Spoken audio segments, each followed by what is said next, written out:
ছোট্ট আমার মেয়ে সঙ্গিনীদের ডাক শুনতে পেয়ে সিঁড়ি দিয়ে নিচের তলায় যাচ্ছিল সে নেমে।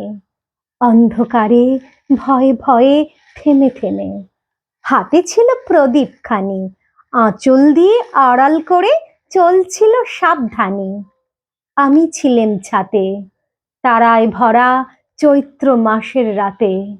হঠাৎ মেয়ের কান্না শুনে উঠে দেখতে গেলেন ছুটে।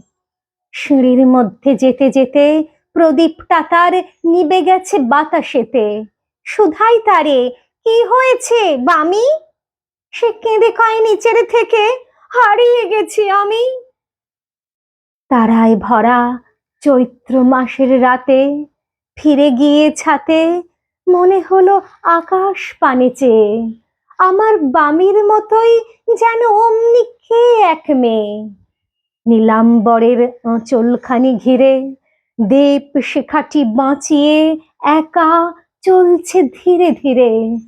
নিভত যদি আলো, যদি হঠাৎ যেত থামি, আকাশ ধরে উঠত কেঁদে, হারিয়ে গেছি আমি।